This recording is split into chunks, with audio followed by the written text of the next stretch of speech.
We have acknowledged that the President has seen how there's been a failure in addressing persistent challenges as a nation and has decided to promote the now trending national dialogue. Good morning. I am Ms. Letlhagonolo Mabuja, the President and Chairperson of Team Limpopo as a whole and the Preparatory Task Team. The national dialogue is a process of citizen-led conversations aimed at promoting a safer, inclusive, and equal nation. It is also aimed at promoting diverse perspectives, open communication, and most essentially, transparency and accountability. In context, the President is driven by building trust, addressing socio-economic issues, fostering collective action, building national unity, and therefore reimagining South Africa's future. We are here wanting to focus on the persistent and pressing challenges that we face as a country, which include poverty, inequality, and hunger, gender-based violence and safety, and most essentially, social cohesion and nation building. This affects the marginalized communities, different victims of different violences, the elderly, the rule of law, the police, and most essentially, all of us, the whole nation. In gender-based violence and safety, we talk about how people are being violated because of their gender status and orientation, and how unsafe they feel or uncomfortable they feel wherever they are. This key will be tackled by my third speaker, Ms. Penyo Chauke.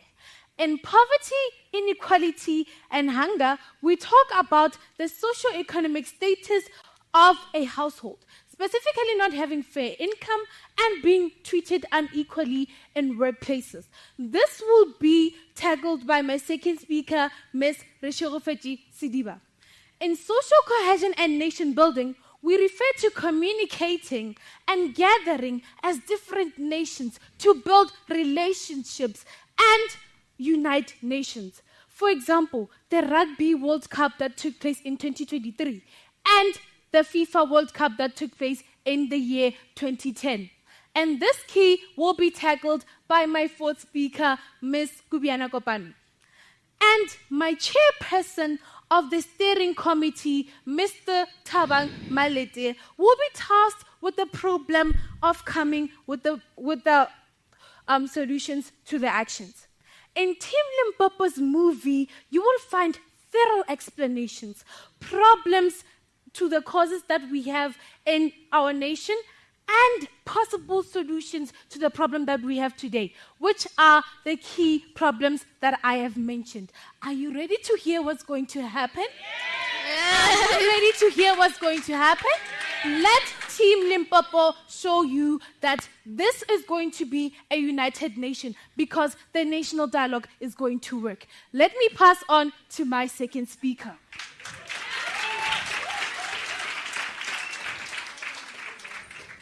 Thank you, Honorable Chairperson.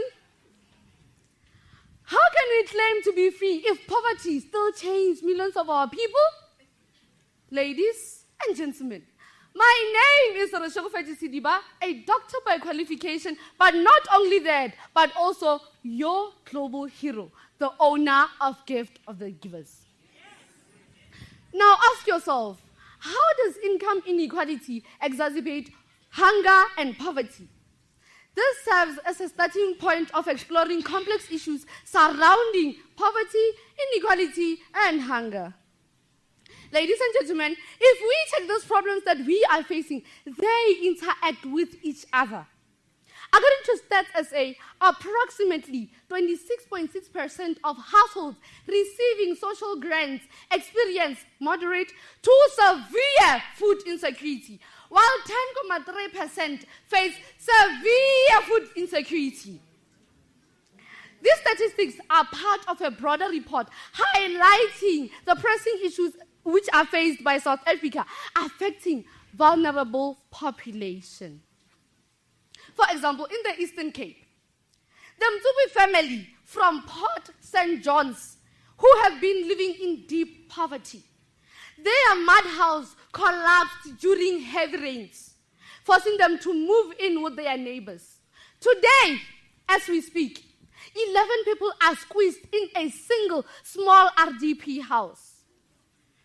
If we take this family situation, it highlights the wider range struggles in the province. Their story is not unique. It is the daily challenges faced by the province Eastern Cape.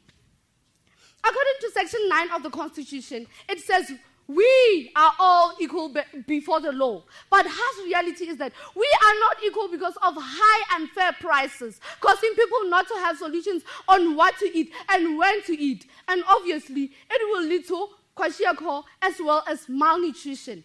Or even worse, people are going to die. And at the ultimate end, South Africa will face a low life expectancy. Do you want that for your country? In conclusion, the persistence of poverty, inequality, and hunger in South Africa undermines the notion of freedom for millions of people. These interconnected challenges are exacerbated by apathy and limited access to resources. And thus addressing these issues is very crucial to improving the lives of South Africans and building more equitable society for all of us. Remember, Nelson Mandela once said, overcoming poverty is not a gesture of charity. It is an act of justice. I would like to step down and pass the beautiful moment to our beautiful Penyo Chauke. Thank you, Doctor.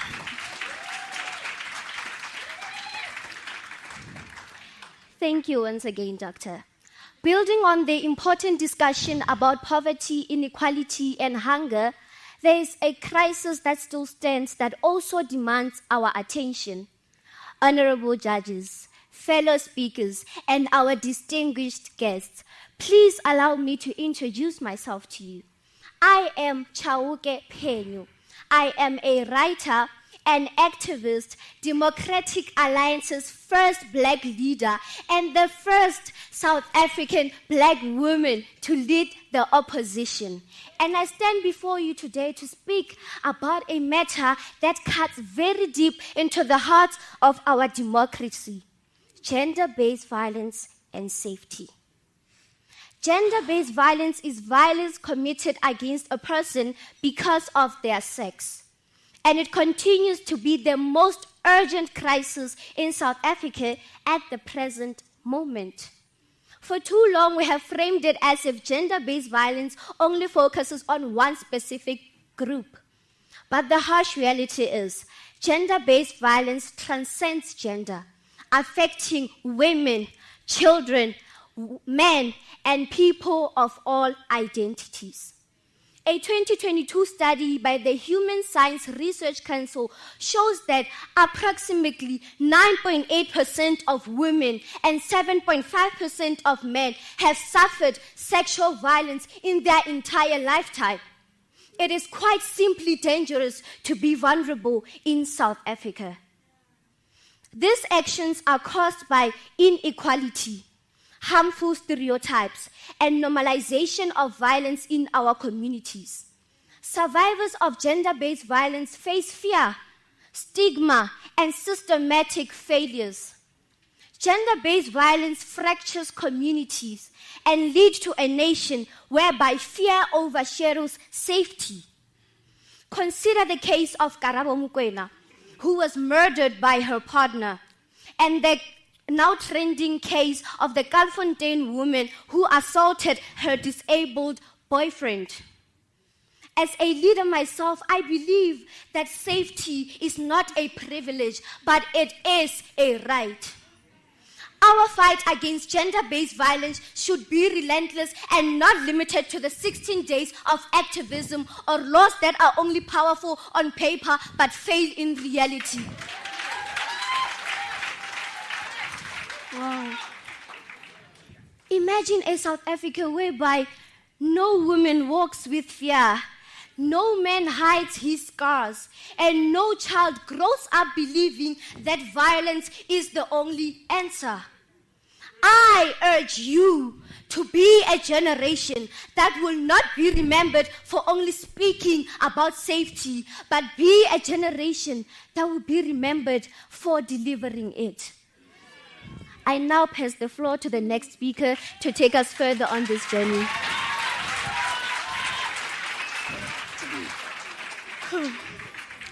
Thank you, my fellow speaker. We can't have a united nation while the nation is divided by inequality and gender-based violence. Fellow citizens, allow me to introduce myself. I am Kibiyana Kopalo, a wheelchair tennis player and the first South African woman to win the wheelchair women's doubles. A nation cannot be truly united when it's divided by inequality and gender-based violence, because these issues fracture social cohesion, erode trust, and shared values. They create a deep-seated resentment and conflict which prevents citizens from achieving a common vision. Have you ever asked yourself what truly drives social cohesion and nation building? Is it shared values, collective identity, or the ability to embrace diversity? The answer is simple: shared values, which is the bedrock of social cohesion and nation building. When people within a society embrace common principles such as justice, freedom, and respect, they create a foundation for mutual understanding and collaboration.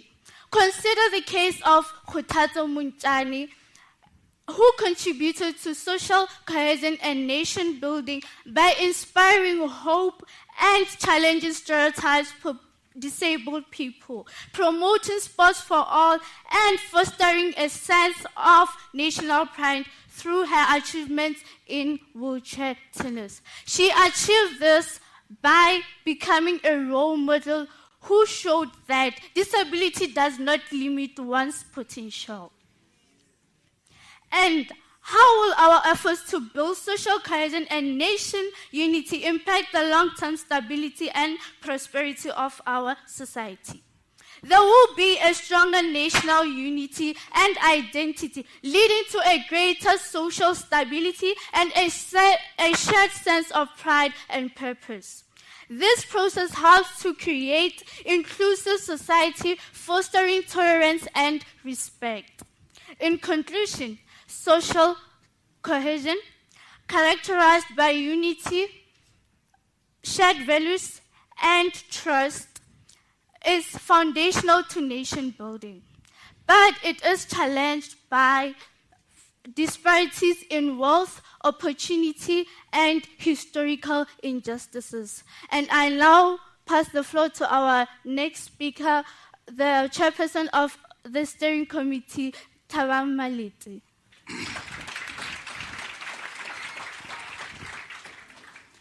Rehearsal is not a repetition, it is the foundation of mastery and high performance.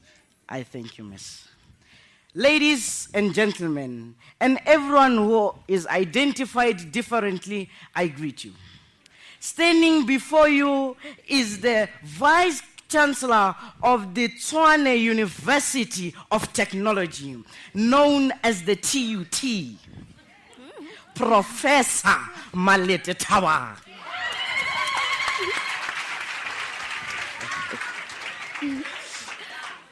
Today, we have gathered under the banner of the national dialogue. We have come from all places of South Africa to come and unite and look at what is it that is sitting on our hearts, is making us to not sleep at night. The ladies here have brought the challenges we face as a nation. And as we look at ourselves, we have come here to stitch our country back together, stitch by stitch, memory by memory, and story by story.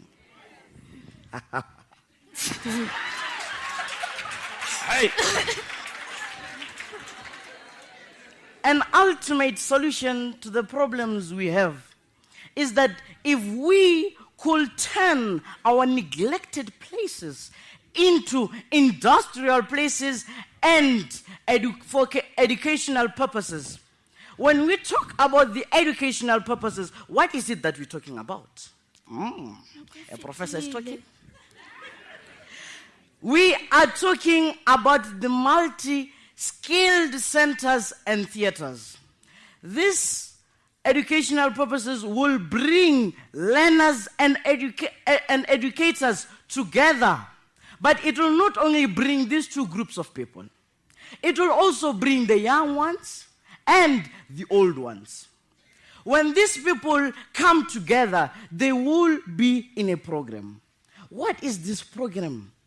This program, it will be a teaching and a learning program that will acknowledge, educate people academically and socially so. When we look at the social part, we're looking about these problems we face as a nation. Teenage pregnancy, gender-based violence, poverty, inequality, and many more. And as they are in this program, they will also be taught, or for these things to happen, it will be because of this.